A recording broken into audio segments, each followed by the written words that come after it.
The opportunity is crucial for the entrepreneur when launching their business. What this means are some other key terms that essentially are synonyms for the opportunity are proof of concept, unmet need, market niche, those types of things. And the point of it is that for both entrepreneurship one and two, you are building a business plan, you're learning skills, and you are striving in order to launch a new business. And the thing that should never be forgotten through any of the chapters or modules that we have is why are you doing it? What is the point?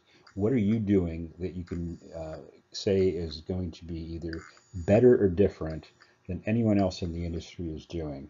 And so the opportunity is very crucial, and obviously it is at the forefront of developing your business and certainly developing your business plan. As we go into the different elements of developing a business plan, they are all going to relate back to the opportunity. What is the unmet need? What is the proof of concept that you have? And then how are you going to create and develop a business around it and then launch it?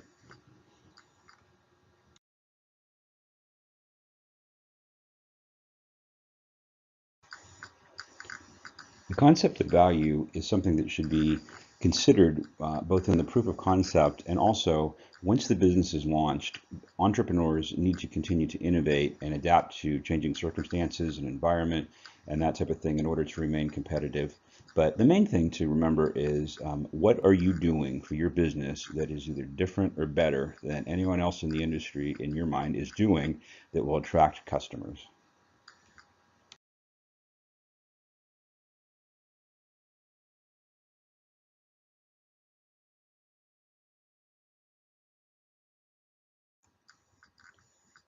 The focus of this course is going to be on the startup. Some of the previous chapters and slides mention that there are other forms of entrepreneurship.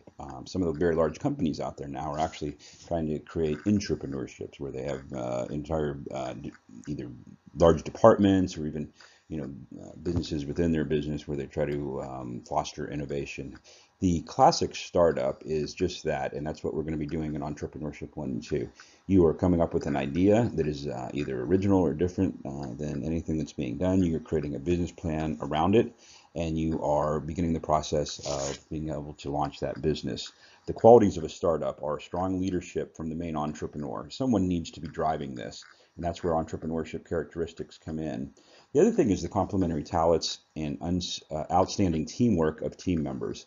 One of the most common issues that entrepreneurs face once they get their businesses up and launched is the need to not only attract and maintain a good workforce, but they need to recognize that in some cases the people that may have helped them start their business may not necessarily be the right people to help grow that business. And the entrepreneur needs to be aware of this, and those are tough decisions that need to be made.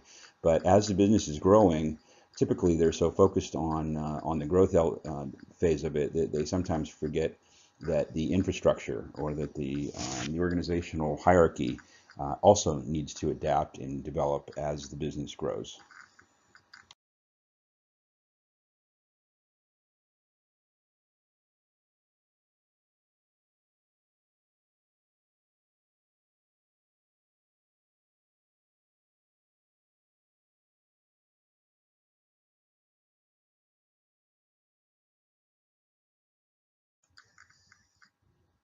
The main takeaway from this slide when they talk about survival rates of entrepreneurships is take it with a grain of salt. You could look at numerous different textbooks, research articles, or listen to some TED Talks, and you're probably going to get a different statistic about what the survival rate is or the failure rate is, I guess more importantly, for a 1 year startup or 5 years or 7 years.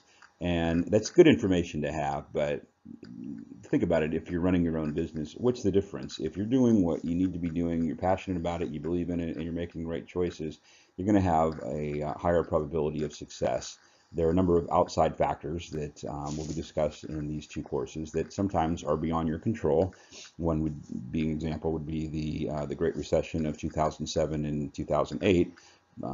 However, the survival rates are just that. They're statistics, good to know, but I wouldn't read too much into them.